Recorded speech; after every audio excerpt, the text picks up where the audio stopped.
Cinema industry వైపు వెళ్ళాలనుకుంటున్నారా? మీకు మేమున్నాం. వెంటనే కాల్ చేయండి. Welcome to Suman TV. నేను మీ సుమన్ టీవీ. నాకు ప్రస్తుతం అయితే మనం చూస్తూనే ఉన్నామండి తిరుపతి ప్రసాదం. వాళ్ళ శ్రీవారి ప్రసాదంలో ఇవాళ మనం కనుక చూస్తే దానికి సంబంధించినటువంటి విషయంలో రెండు తెలుగు రాష్ట్రాల్లోనే కాదు దేశం మొత్తం కూడా చర్చ జరుగుతూ ఉంది. అయితే జరిగినటువంటి దానికి ఎటువంటి సూచన అటు గవర్నమెంట్కి ఏం చేస్తే బాగుంటుంది, అంటే తెలుగు రాష్ట్రాల్లో ఉన్నటువంటి గవర్నమెంట్ ఏం చేస్తే బాగుంటుంది, ద సేమ్ టైం దేశం నుంచి కనుక మనం చూసుకుంటే మనం చేయాల్సినటువంటి ఏ వర్క్ అయితే ఉంటుందో ఏ విధంగా చేస్తే బాగుంటుందో అనేది ఈరోజు మనతో పాటు బీజేపీ నేత మాధవీలత గారు ఉన్నారు. వారి మాట్లాడి తెలుసుకుందాం. నమస్కారం మేడం. నమస్కారం నాయన.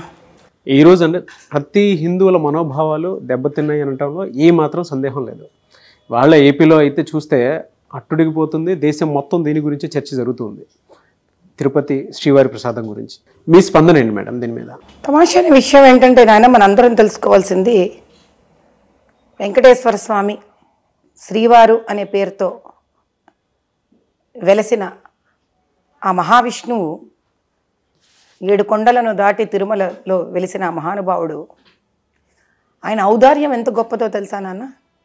ఆయన నగలు దొంగలించేశారు. చాలా వజ్రాలు, వైడూర్యాలు, మాణిక్యాలు దొంగతనం అయ్యాయి, విగ్రహాలు దొంగతనం అయ్యాయి, ఉండి డబ్బులు దొంగతనం అయ్యాయి. పరమతం వాళ్ళందరినీ చైర్మన్లుగాను, ఎండోమెంట్ మినిస్టర్లుగాను, ఈఓలు కానీ పెట్టారు. మత మార్పిడి చేసుకున్న వాళ్ళందరినీ పెట్టారు. అప్పుడు కూడా ఆయనకి ఇంత కోపం రాలేదు నాన్న. ఆ ప్రసాదం ఇంత దౌర్భాగ్యంగా జంతువు కొవ్వుతో పదార్థంతో చేసింది ఆయనకి పెట్టి ఉంటే కూడా ఆయనకి ఇంత కోపం వచ్చేది కాదు.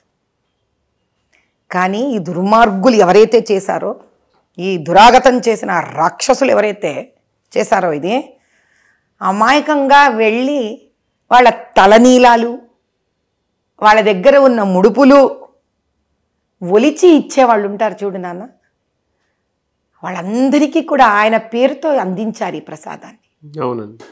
అందుకే ఆయన కలియుగ వికృత రూపం దాల్చి దీన్ని బయటికి తెచ్చాడు. అన్నిటికన్నా మనమందరం తెలుసుకోని ఇంకొక అద్భుతమైన విషయం ఏంటంటే, ఈ సంవత్సరం రామచంద్రుడి ప్రాణ ప్రతిష్టాపన అయ్యాక 2 లక్షల లడ్లు అయోధ్యకు వెళ్ళాయి. అవును. అంటే దాని అర్థం ఏంటి? అక్కడ జరిగింది విగ్రహ ప్రతిష్టాపన కాదు, సాక్షాత్తు రామచంద్రుడు భూమి మీద దిగాడు.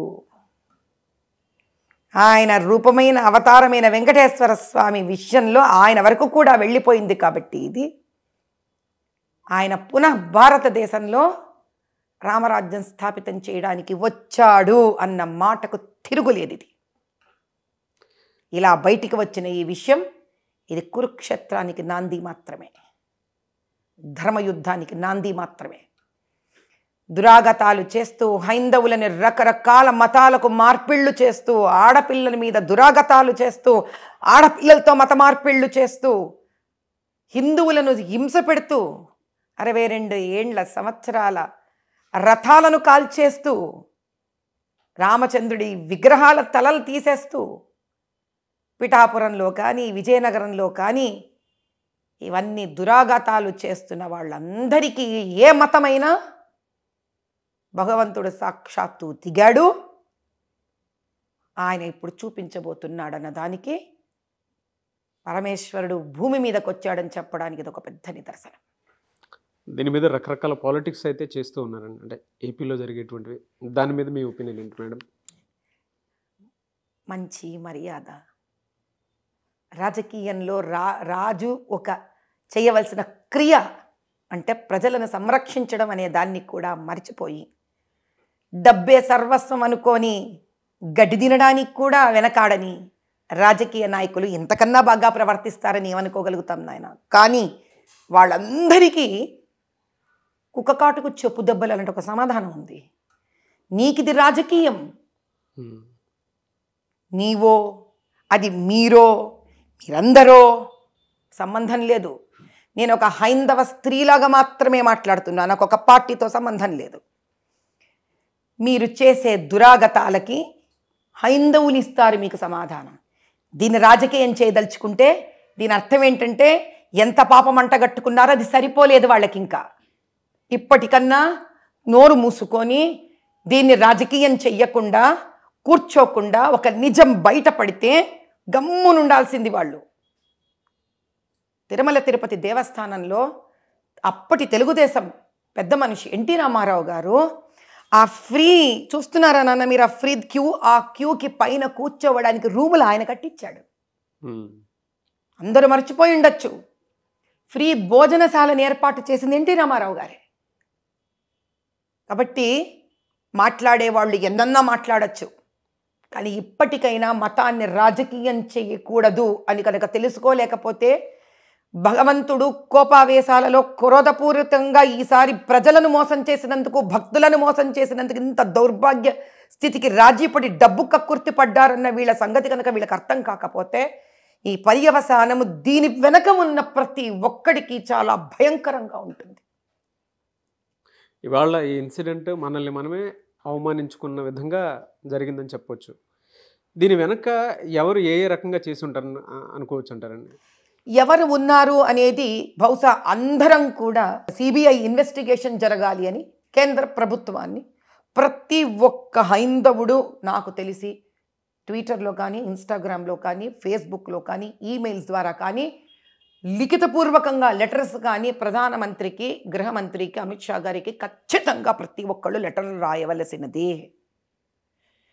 ఎంతమంది హైందవులు దేశవ్యాప్తంగా, ప్రపంచవ్యాప్తంగా దీనిని క్రోధపూర్వకంగా, అవమానంగా, బాధగా, కంఠశోషగా, కడుపులో ఒక అగ్ని జ్వాల గుండం పగిలినంత బాధగా భావించిన ప్రతి ఒక్కళ్ళు, వయస్సు కులంతో సంబంధం లేకుండా, స్త్రీ పురుషుల సంబంధం లేకుండా ప్రతి ఒక్కళ్ళు దీని సిబిఐ ఎంక్వైరీ అవ్వాలి అని, దీన్ని నిద్రపోనీయకుండా, చల్లారనివ్వకుండా, ఈ అవమానం మనకు కాదు జరిగింది, మనలో నివసించే భగవంతుడికి జరిగింది, మన నమ్ముతున్న నమ్మకానికి జరిగింది.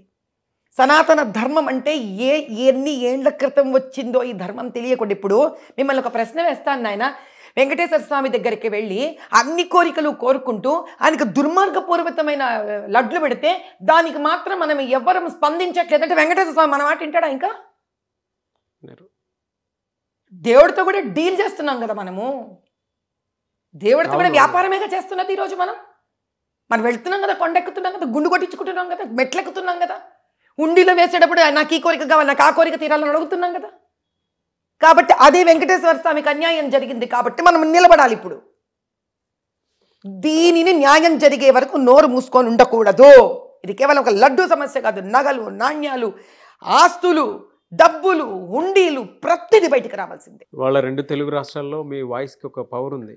సో రెండు తెలుగు రాష్ట్రాల్లో ఉండేటువంటి మన తెలుగు వాళ్ళకి ఈ ఇన్సిడెంట్కి సంబంధించినటువంటి వాటిలో ఏం చెప్తారండి? రెండు తెలుగు రాష్ట్రాలు మాత్రమే కాదు, దేశం మొత్తమే కాదు, ప్రపంచం మొత్తం ఉన్న తెలుగు వాళ్ళందరికీ, తెలుగు భాష అర్థమయ్యే వాళ్ళందరికీ ఒకటే చెప్తున్నాను, జాగ్రత్తం కాండి. సిబిఐ ఎంక్వైరీ అయ్యే వరకు నిద్రపోకండి. మీరెవరు ఢిల్లీకో, హైదరాబాదుకో, తిరుపతికో పరిగెత్తెళ్ళక్కర్లేదు. మీ చోట్ల నుంచి ప్రతిరోజు ఒకటే మ్యాటర్, ప్రతిరోజు ట్వీట్ చేయండి, ప్రతిరోజు అదే matter. Cut paste copy, cut paste copy, cut paste copy. ఇన్స్టాగ్రామ్లలో, ట్విట్టర్లలో, ఫేస్బుక్లలో, ఈమెయిల్స్లలో ఆ 10 నిమిషాలు వెంకటేశ్వర స్వామి కోసం ఇస్తున్నాం అనుకోండి, మన ధర్మం కోసం ఇస్తున్నాం అనుకోండి, రేపు పొద్దున తిరుపతికి వెళ్ళాలంటే మొహం చూపించుకోవాలి ఆయనకి మనం. రోజుకొక్కసారి ఢిల్లీకి ప్రధానమంత్రి గారికి, అమిత్ షా గారికి, ప్రధానమంత్రి గారికి, అమిత్ షా గారికి సిబిఐ ఎంక్వైరీ కావాలి, సిబిఐ ఎంక్వైరీ కావాలి, సిబిఐ ఎంక్వైరీ కావాలి. ఎంతసేపు కావాలి నాన్న నీకు ఇది? నీ ఇంట్లో నువ్వు ఉండి ఈరోజు నువ్వు పింగ్ చేయడానికి నీకు ఎంతసేపు కావాలి? ఒక మౌన వ్రతంలాగా take it up as a challenge. ఒక యుద్ధం ఇది, హైందవ యుద్ధం ఇది, హైందవ ధర్మ యుద్ధం ఇది. ఎలా చేయాలి యుద్ధం? చేయండి. ఇంత భారీ కుట్ర వెనుక నాయకుల నెగ్లిజెన్సీ ఎంతవరకు ఉందని అనుకోవచ్చు? నెగ్లిజెన్సీ కాదు నాన్న, నెగ్లిజెన్సీ అంటే ఏంటో చెప్తాను. సపోజ్ ఒక చిన్న బిడ్డ ఉంది మన దగ్గర, అది చేయి పట్టుకొని తీసుకొని వెళ్తూ ఉంటారు ఏ ఎగ్జిబిషన్కో, సంతకో, తిరునాళ్లకు. ఇంకా పక్కన పిల్ల చేయి వదిలేసి వెళ్ళిపోతుంది. అది నీకంటే నేను ఇటు గాజులు చూస్తున్నాను అనుకో, ఏ ప్రసాదం కొంటున్నాను, బిడ్డకి ఏదో బొమ్మ కొంటున్నా, ఆ దూరంలో ఉన్న పిల్ల చేయి వదిలేసి వెళ్ళిపోయింది, అయ్యో పిల్లని పట్టించుకోలే, అది నెగ్లిజెన్సీ నాన్న. మీ ఇంటికి ఎవరో వస్తారు, నువ్వు వాళ్ళకి భోజనం పెట్టాలి, నువ్వు వంట చేసేటప్పుడే చాలా డిసైడ్ అయ్యి అందులో పదార్థాలంతా కలిపి బాగా వంట చేసి నువ్వు వాళ్ళకి పెట్టావనుకో, నెగ్లిజెన్సీ ఎట్లయింది నాన్న? అందుకే పరభాషను మనం వాడకూడదు. నెగ్లిజెన్సీ అమాయకంగా చేసేది, తెలియనితనంతో చేసేది. ఇది నెగ్లిజెన్సీయా? ఇది దుర్మార్గము, రాక్షసత్వము, అవినీతి. రిపోర్ట్స్ చూసాక మీకు ఏమనిపించిందండి అసలు? నాకున్న వయసానికి ఎందుకు అడుగుతావు నేను ఆ ప్రశ్న? నువ్వు ఎందుకు అడుగుతావు? దేవుణ్ణి కోరుకుంటున్నాను, అయ్యా సాక్షాత్కరించి వీళ్ళ నాశనాన్ని కోరుకోని ఆయన అనుకుంటున్నాను. నేను నీ పట్ల, మా అందరి పట్ల మాకు తినిపించిన ఈ లడ్లు చేసిన మొత్తం టీం గ్యాంగ్ ఎంతుందో వీళ్ళని శపించు, వీళ్ళ వంశాలను శపించు. నేను తిన్నాను కదా ఆ లడ్డు. జీవితాంతం పూజా పునస్కారం చేసుకోవడం ఏంటి? ఆ లడ్డు తినేటప్పుడు నేను తిన్నా, నాలో పరమేశ్వరుడు తిన్నాడు, ఆయన తిన్నాడే. ఏం చేయమంటావు? ఏం చేయమంటావు? రాజుల కాలం ఉండింటే పోయి అసలు గంట కొట్టి ఉరిదిగండ్రా విండి అని చెప్పి ఉండేదాన్ని రాజుకి. తమాష అయిపోయింది, వీళ్ళందరికీ తమాష అయిపోయింది. లేదు, భగవంతుడు ఊరుకోడు, ఖచ్చితంగా ఊరుకోడు. అయోధ్య ప్రాణ ప్రతిష్టాపన అవ్వడం ఏంటి, ఆయనకు 2 లక్షల లడ్లు వెళ్ళడం ఏంటి, ఇప్పుడు ఇది ఇట్లా బయటికి రావడం ఏంటి? కంఠశోష కడుపులో, అయ్యో ఈయన ఆస్తులు పోతున్నాయే, నగలు పోతున్నాయే, డబ్బులు ఇక్కడెక్కడికో వెళ్ళిపోతున్నాయే, వెంకటేశ్వర స్వామి కలియుగ దైవం ఎందుకయ్యా నోరు మూసుకొని కూర్చున్నావు అనుకుని రోజు బాధపడేదాన్ని నేను కొన్ని ఏళ్లగా. మొత్తం ఆయన కళ్ళు తెరిచాడు, అన్యాయాన్ని బయటికి తీసుకొచ్చాడు. ఇంకా ఊరుకోడు ఆయన. హైందవులందరూ జాగ్రత్తం కావాలి, భగవంతుడు మన పట్ల ఉన్నాడు. కానీ ఇప్పుడు మీరు భగవంతుడు పట్ల ఉన్నారా లేరా అది మిమ్మల్ని మీరు ప్రశ్నించుకోండి. ఫైనల్గా ఒక క్వశ్చన్ మేడం, అంటే ఏపీ సీఎంకి మీరు ఎలాంటి సూచన చేస్తారు ఈ ఇన్సిడెంట్కి సంబంధించి? ఆయనని ఒకటే కోరుకుంటాను, అయ్యా మీరు ఈ విషయాన్ని బయటకు తీసుకొచ్చి మా అందరి నెత్తి మీద పాలు పోసారు, కానీ దయచేసి ఇది సిబిఐకి అప్పచెప్పండి, ఢిల్లీకి రిక్వెస్ట్ పెట్టండి. మీరు కూడా, మేము రకరకాల మీడియా ద్వారా మిమ్మల్ని బ్రతిమిలాడుకుంటున్నాము, ప్రాధేయపడుతున్నాము. మనందరం కలిసి అక్కడ ఇవ్వడమే కాకుండా తిరుమల తిరుపతి దేవస్థానంలో అసలు అపార వైష్ణవ ఆచారం ప్రకారం వాళ్ళు ముక్కుకి మూతికి కూడా బట్ట కట్టుకొని పరమేశ్వరుడికి నైవేద్యం అర్పిస్తారు. ఎందుకంటే ఆ వాసన కూడా వాళ్ళు పీల్చకూడదని. అంత నిష్ఠతో చేస్తారు వైష్ణవులు ప్రసాదాన్ని. ఏమిటి కర్మ? అటు తిరుపతికి ఏదో ఒక చక్కటి సుముహూర్తాన్ని వాళ్ళు తీసి, పెద్దవాళ్ళు కంచి స్వామివారు, శృంగేరి స్వామివారు, అట్లా మనకి ఇదేంటి శ్రీకృష్ణ ఆచారం వాళ్ళు, రామానుజన్ నుంచి వచ్చిన వాళ్ళు, ఉడిపి సాంప్రదాయము, వీళ్ళందరినీ సంప్రదించి దయచేసి ఆ తిరుపతిలో వెంకటేశ్వర స్వామికి ఏ విధంగా అయితే ఈ పాపం మనందరి వల్ల అయిన పాపం ఇది, ఈ పాప పరిష్కారానికి ఆయనకి ఏదన్నా ఏం చేస్తే ఇంత అర్థం కావట్లేదు నాయన ఎవరికైనా. ఇది ఎట్లుంది తెలుసా? రాముడు మన విశ్వామిత్రుడు తీసుకొని వెళితే యజ్ఞ సంరక్షణకు పైన తాటకి మారీచుడు వీళ్ళంతా రక్తం పోస్తారు చూడు ఆ మహాయజ్ఞంలో. అలాంటి దుర్మార్గం ఇది. దీనికి శాంతి చేయాలి. సో ఆ రాష్ట్ర ముఖ్యమంత్రిగా నేను ప్రాధేయపడేది మనస్ఫూర్తిగా నేను ఒకటే విన్నపం, ముందు దీనికి ఆ లడ్లను ఆపేసి దయచేసి 300 రూపాయలకి ఏ నెయ్యి రాదయ్యా, రాదు తండ్రి.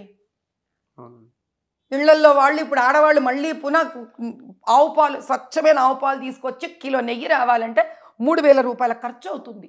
300 రూపాయలకి నెయ్యి రావడం ఏంటయ్యా అసలు? ముందు ఈ పదార్థాలను ఆపించి స్వామివారికి ఏం శాంతి హోమాలు జరగాలో, ఏం జరగాలో పునః ఒకసారి పెద్దలు మఠాధీశులను సంప్రదించాలని నా విన్నపం. దయచేసి డెఫినెట్గా అండి.